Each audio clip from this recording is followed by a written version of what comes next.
C'est dans une salle de l'hôtel Iousi de Goma, prête à craquer, que des centaines de milliers de membres et sympathisants du parti politique de la majorité présidentielle viennent d'être réarmés par l'autorité morale de cette plateforme au Nord Kivu. Coordination ya majorité présidentielle.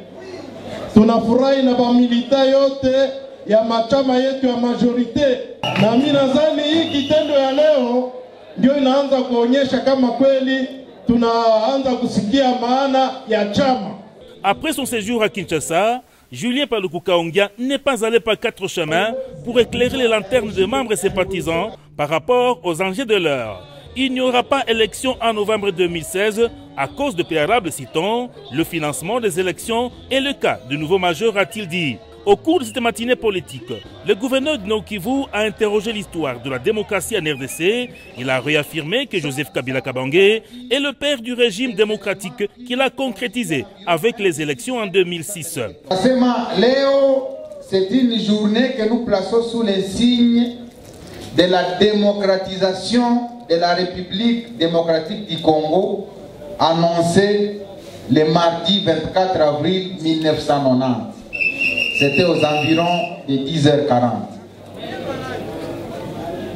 Mais la lecture que nous allons faire, c'est de nous dire, maintenant 26 ans après, quelle lecture nous faisons de cette annonce de la démocratisation. Voilà pourquoi je vais vous demander l'autorisation de devoir m'asseoir pour que je vous fasse quelques analyses situationnelles, mais qui vont aboutir à une analyse ponctuelle.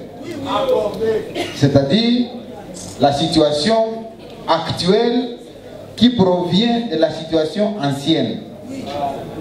Tunatokea wapi? Tuko wapi? Na tuko tunaenda wapi? Na ya muhimu mwele mabitu yote kwa kutoka kwenye tuko na kwenye tunaenda, c'est avoir la conviction de la victoire. C'est de ne pas croire comme majorité que les quelques bruits qu'on fait dans les médias, à la radio, vous ont déjà puisé, vous ont déjà asphyxié au point de croire que vous n'existez plus. C'est de ne pas croire que les quelques messages qu'il y a dans les réseaux sociaux constituent l'électorat. Ça fait partie des éléments qui constituent environ 1,5% de l'électorat. Donc ce que vous voyez défiler dans les réseaux sociaux, dans les médias, puisque lorsque en 2001, le président Kabila prend le pouvoir, il pouvait laisser le pays dans cet état-là parce qu'il était déjà président. Il pouvait dire, chacun reste là où il est et on reste dans ça parce qu'il est président. Mais il a dit non, non, allons aux élections. Et nous sommes allés aux élections et vous et moi, vous avez été, il y en a qui ont été les premiers pour la première fois à aller dans l'isoloir, comme moi. Donc nous pouvons dire que la paternité de la démocratisation, bien qu'annoncée en 1990, l'effectivité de cette démocratisation revient à qui? À Joseph Kabila. On a annoncé en 1990, mais les élections ne sont arrivées qu'en 2006. 16 ans plus tard. Et quelqu'un, il veut vous chatouiller les oreilles que c'est lui le père de la démocratie, alors que 16 ans après l'annonce de cette histoire, ça n'a jamais eu lieu. Il a fallu un homme qui était libre de les organiser ou de rester. L'expérience de transition démontre que le dialogue est une phase incontournable pour barrer la route à ceux qui détiennent encore le schéma de la balkanisation du pays avec le prétexte des élections précipitées, a-t-il martelé. Il a prodigué des conseils à la population à ouvrir l'œil vigilant, en envie de sauvegarder notre patrimoine acquise pendant les moments durs. Regaillardi, avec un nouveau souffle, dans une salle de couleurs multicolores de drapeaux de partis politiques soutenant Joseph Kabila, Les membres et sympathisants de la famille présidentielle ont exprimé leurs convictions à la tenue du dialogue pour les élections apaisées en RDC. Ma réaction est celle d'une satisfaction totale pour la simple raison qu'elle a pu éclairer l'opinion sur la véracité des faits. Parce que nous, Congolais, nous voulons souvent vivre des illusions. Maintenant, ce sont des faits qui parlent d'eux-mêmes qui nous a énumérés. Moi, comme je suis membre de la majorité, je suis 2 fois plus satisfait que toi. Il faut être réaliste, il faut avoir 2 pieds sur terre. Il ne faut pas les avoir en l'air.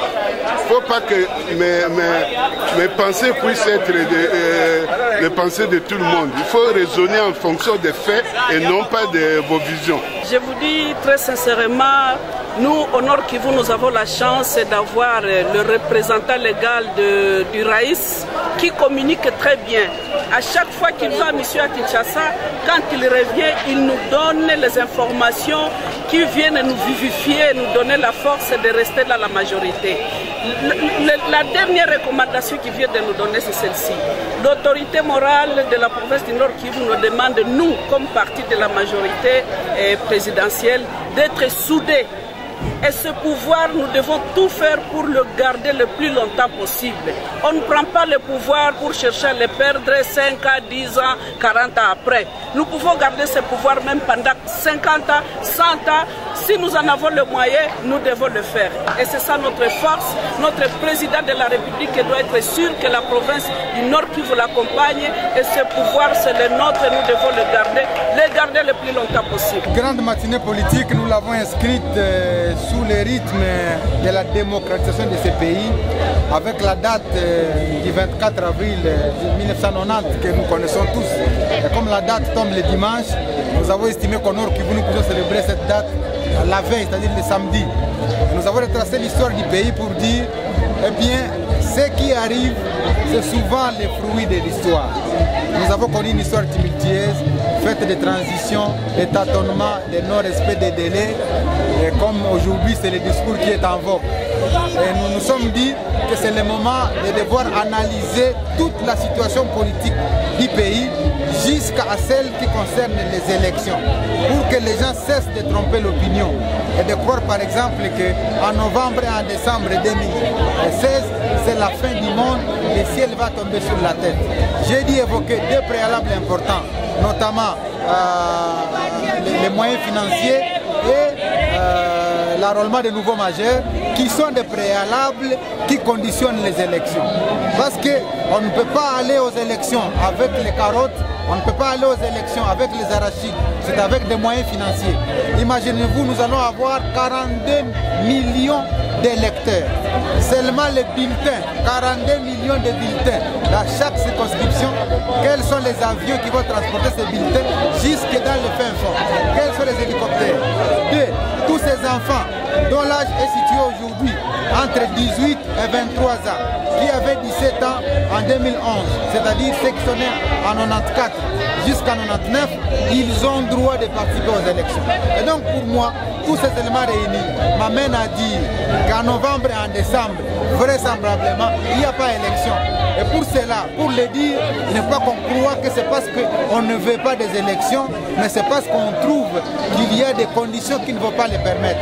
Et donc le peuple a besoin d'avoir l'information, la vraie, pour ne pas se faire manipuler.